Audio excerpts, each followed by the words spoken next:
या देवी सर्वभूतेषु सिद्धिदात्री रूपेण संस्थिता नमस्तस्यै नमस्तस्यै नमस्तस्यै नमो नमः।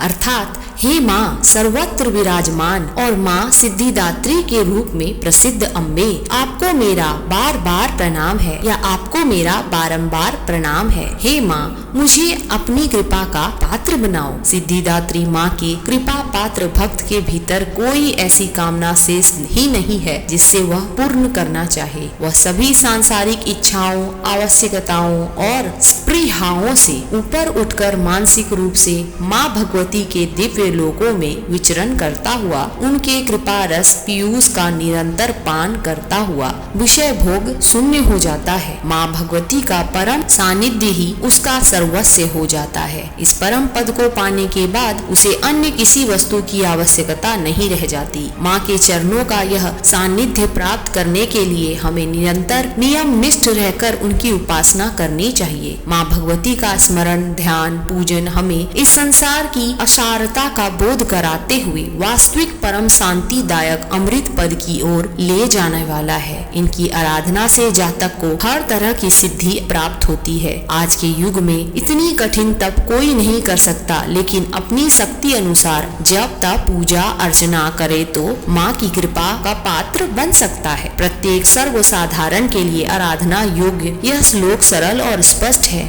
सभी प्रकार की सिद्धियों को देने वाली देवी सिद्धिदात्री का आज दिन है। आज माता सिद्धिदात्री की पूजा की जाती है। माँ दुर्गा जी की 9वीं शक्ति का नाम सिद्धिदात्री है। ये सभी प्रकार के सिद्धियों को देने वाली है। नवरात्रि के पूजन के 9वें दिन इनकी उपासना की जाती है। इस दिन शास्त्रीय विधि विधान और पूर्ण निष्ठान के साथ साधना करने वाले साधक को सभी प्रकार की सिद्धियाँ प्राप्त हो जाती है। सृष्टि में कुछ भी उनके लिए अगम्य नहीं रह जाता है। ब्रह्मांड पर पूर्ण विजय प्राप्त करने की सामर्थ्य उसमें आ जाती है। मार्कंडेय पुराण के अनुसार अनिमा, महिमा, गरिमा, लघिमा, प्राप्ति, प्राकम्य, स्थित्व और विषित्व ये 8 सिद्धियां होती है। माँ सिद्धिदात्री भक्तों और साधकों को ये सभी सिद्धियां प्रदान करने में सामर्थ है। देवी पुराण के अनुसार भगवान शिव ने इनकी कृपा से ही इन सिद्धियों को प्राप्त किया था। इनकी अनुकंपा से ही भगवान शिव का आधा शरीर देवी का हुआ था। इसी कारण वे लोक में अर्धनारीश्वर नाम से प्रसिद्ध हुए। माँ सिद्धिदात्री के 4 भुजाएं हैं। इनका वाहन सिंह है। ये कमल पुष्प पर भी आसीन होती है। इनकी दाहिनी तरफ के निचले वाले हाथ में कमल पुष्प है। हर मनुष्य का यह कर्तव्य है कि वह माँ सिद्धिदात्री की कृपा प्राप्त करने का निरंतर प्रयत्न करे, उनकी आराधना की ओर अग्रसर हो। इनकी कृपा से अनंत दुख रूप संसार से निर्लिप्त रहकर सारे सुखों का भोग करता हुआ वह मोक्ष को प्राप्त होता है। नव दुर्गाओं में माँ सिद्धिदात्री अंतिम है। अन्य 8 दुर्गाओं की पूजा उपासना शास्त्रीय विधि विधान के अनुसार करते हुए भक्त दुर्गा की पूजा में 9वें दिन इनकी उपासना में प्रवृत्त होते हैं। इन सिद्धिदात्री माँ की उपासना पूर्ण कर लेने के बाद भक्तों और साधकों की लौकिक परलौकिक सभी प्रकार की कामनाओं की पूर्ति होती है। सप्तशती के 8वें अध्याय में महादैत्य रक्त बीज का देवी द्वारा अंत हुआ। अब राजा ने महर्षि मेधा से कहा, हे ऋषिराज, आपने रक्त बीज के वध के संबंध में रखने वाला वृतांत मुझे सुनाया। अब मैं रक्त बीज के मरने के पश्चात क्रोध में भरे हुए शुंभ व निशुंभ ने जो कर्म किया वह सुनना चाहता हूँ। महर्षि मेधा ने कहा, रक्त बीज के मारे जाने पर शुंभ और निशुंभ को बड़ा क्रोध आया और अपनी बहुत बड़ी सेना को इस प्रकार सर्वनाश होते देखकर निशुंभ देवी पर आक्रमण करने के लिए दौड़ा। उसके साथ बहुत से बड़े बड़े असुर देवी को मारने के लिए दौड़े और महापराक्रमी शुंभ अपनी सेना सहित चंडिका को मारने के लिए बढ़ा। फिर शुंभ और निशुंभ का देवी से घोर युद्ध होने लगा। वह दोनों असुर इस प्रकार देवी पर बाण फेंकने लगे जैसे मेघों से वर्षा हो रही है। उन दोनों के चलाए हुए बाणों को देवी ने अपने बाणों से काट डाला और अपने शस्त्रों की वर्षा ने उन दोनों दैत्यों को चोट पहुंचाई। निशुंभ ने तीक्ष्ण तलवार और चमकती हुई ढाल लेकर लेकर देवी के सिंह पर आक्रमण किया। अपने वाहन को चोट पहुंची देखकर देवी ने अपने क्षुरप्र नामक वाहन से निशुंभ की तलवार व ढाल दोनों को ही काट डाला। तलवार और ढाल कट जाने पर निशुंभ ने क्रोधित होकर देवी पर सख्ती से प्रहार किया। देवी ने अपने चक्र से उसके 2 टुकड़े कर दिए। फिर क्या था, दैत्य मारे क्रोध के जल भुन गया और उसने देवी को मारने के लिए उसकी ओर सूल फेंका, किंतु देवी ने अपने मुक्के से उसको चूर चूर कर डाला। फिर उसने देवी पर गदा से प्रहार किया। देवी ने त्रिशूल से गदा को भस्म कर डाला। इसके पश्चात वह फरसा हाथ में लेकर देवी की ओर लपका। देवी ने अपने तीखे बाणों से उसे धरती पर सुला दिया। अपने पराक्रमी भाई निशुंभ के इस प्रकार मरने पर शुंभ क्रोध में भरकर देवी को मारने के लिए दौड़ा। वह रथ में बैठा हुआ था। उत्तम आयुधों से सुशोभित अपनी 8 बड़ी बड़ी भुजाओं से सारे आकाश को ढके हुए था। शुंभ को आते देखकर दुर्गा देवी ने अपना शंख बजाया और धनुष की टंकोर का भी अत्यंत दुस्सह शब्द किया। साथ ही अपने घंटे के शब्द से जो संपूर्ण दैत्य सेना के तेज को नष्ट करने वाला था, संपूर्ण दिशाओं में व्याप्त कर दिया। इसके पश्चात देवी ने भी अपनी तेज दहाड़ से,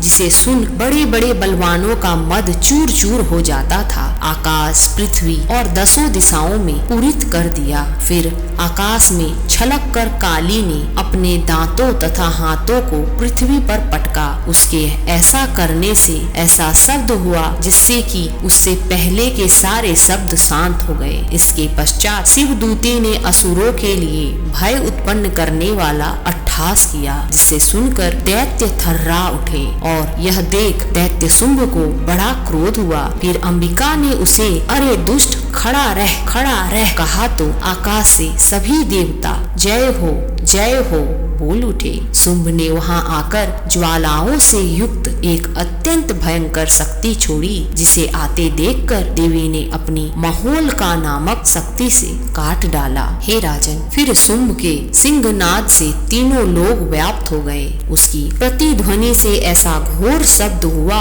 जिससे इससे पहले के शब्दों को जीत लिया। शुंभ के छोड़े हुए बाणों को देवी ने और देवी के छोड़े हुए बाणों को शुंभ ने अपने बाणों से सैकड़ों और हजारों टुकड़ों में परिवर्तित कर दिया। इसके पश्चात जब चंडिका ने क्रोध में भरकर शुंभ को त्रिशूल से मारा तो वह मूर्छित होकर पृथ्वी पर गिर पड़ा। जब उसकी मूर्छा दूर हुई तो वह धनुष लेकर आया और अपने बाणों से उसने देवी काली तथा सिंह को घायल कर दिया। फिर उस राक्षस ने 10,000 भुजाएं धारण करके चक्र आदि आयुधों से देवी को आच्छादित कर दिया। तब भगवती दुर्गा ने कुपित होकर अपने बाणों से उन चक्रों तथा बाणों को काट डाला। यह देखकर निशुंभ हाथ में गदा लेकर चंडिका को मारने के लिए दौड़ा। उसके आते ही देवी ने तीक्ष्ण धार वाले खड़ग से उसकी गदा काट डाली। उसने फिर त्रिशूल हाथ में ले लिया। देवताओं को दुखी करने वाले निशुंभ को त्रिशूल हाथ में लिए हुए आता देख चंडिका ने अपने शूल से उसकी छाती पर प्रहार किया और उसकी छाती को चीर डाला। शूल विदीर्ण हो जाने पर उसकी छाती में से जो एक उस जैसा ही महापराक्रमी दैत्य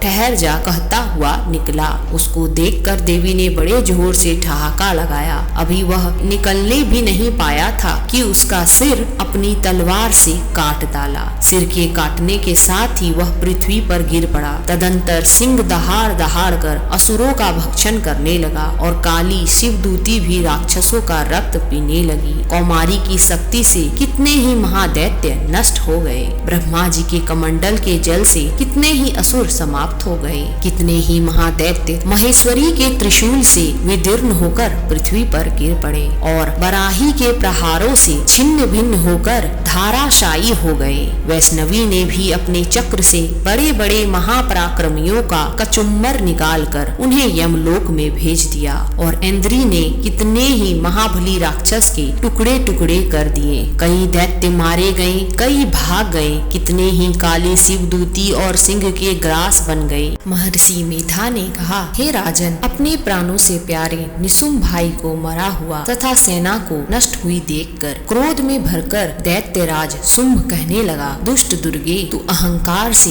गर्व मत कर, क्योंकि तू दूसरों के बल पर लड़ रही है। दुर्गा देवी ने कहा, हे दुष्ट, देख मैं तो अकेली हूँ, इन संसार में मेरे सिवा दूसरा कौन है? यह सब मेरी शक्तियाँ हैं। देख, यह सब की सब मुझ पर प्रविष्ट हो रही है। इसके पश्चात ब्राह्मणी आदि सब देवी उस देवी के शरीर में लीन हो गई और देवी अकेली रह गई। तब दुर्गा देवी ने कहा, मैं अपनी ऐश्वर्य शक्ति से अनेक रूपों में यहाँ उपस्थित हुई थी, उन सब रूपों को मैंने समेट लिया है। अब मैं अकेली ही यहाँ खड़ी हूँ, तुम भी यहीं ठहरो। महर्षि मेधा ने कहा। तब देवताओं तथा राक्षसों के देखते देखते देवी तथा शुंभ में भयंकर युद्ध होने लगा। अंबिका देवी ने सैकड़ों अस्त्र शस्त्र छोड़े। उधर दैत्यराज ने भी भयंकर अस्त्रों का प्रहार आरंभ कर दिया। देवी के छोड़े हुए सैकड़ों अस्त्रों को दैत्यों ने अपने अस्त्रों द्वारा काट डाला। इसी प्रकार शुंभ ने जो अस्त्र छोड़े उनको देवी ने भी अपनी भयंकर हुंकार के द्वारा ही काट डाला। दैत्यराज शुंभ ने जब सैकड़ों बाण छोड़कर देवी को ढक दिया तो क्रोध में भरकर देवी ने अपने बाणों से उसका धनुष नष्ट कर डाला। धनुष कट जाने पर दैत्य ने शक्ति चलाई, लेकिन देवी ने उसे भी काट कर फेंक दिया। फिर दैत्येंद्र चमकती हुई ढाल लेकर देवी की ओर दौड़ा, किंतु जब वह देवी के समीप पहुंचा तो देवी ने अपने तीक्ष्ण बाणों से उसकी चमकने वाली ढाल भी काट डाला। फिर दैत्येंद्र का घोड़ा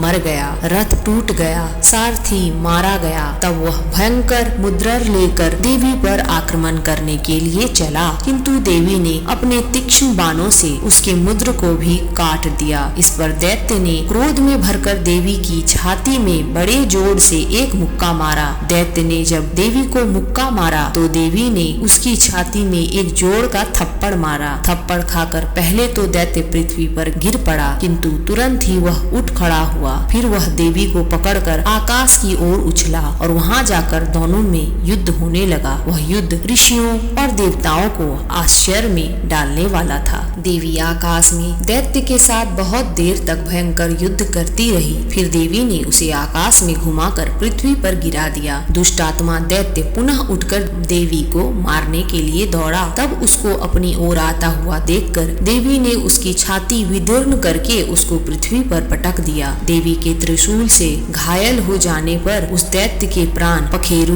उड़ गए और उसके मरने पर समुद्र, द्वीप, पर्वत और पृथ्वी सब कांपने लग गए। तदंतर उस दुष्ट आत्मा के मरने से संपूर्ण जगत प्रसन्न व स्वस्थ हो गया तथा आकाश निर्मल हो गया। पहले जो उत्पात सूचक मेघ और उल्कापात होने थे वह सब शांत हो गए। उस मर जाने पर नदियां अपने ठीक मार्ग से बहने लगी। संपूर्ण देवताओं का हृदय हर्ष से भर गया और गतिविधियां सुंदर गान गाने लगी। गंधर्व बाजे बजाने लगे और अप्सराएं नाचने लगी। पवित्र वायु बहने लगी। सूर्य की कांति स्वस्थ हो गई। यज्ञशालाओं की बुझी हुई अग्नि अपने आप प्रज्वलित हो उठी तथा चारों दिशाओं में शांति फैल गई। इसी के साथ दुर्गा सप्तशती की अध्याय समाप्त करते हैं। आशा करते हैं कि यह वीडियो आपको पसंद आई है। यदि पसंद आई है तो भक्तगणों हमारे चैनल को सब्सक्राइब जरूर करें। धन्यवाद।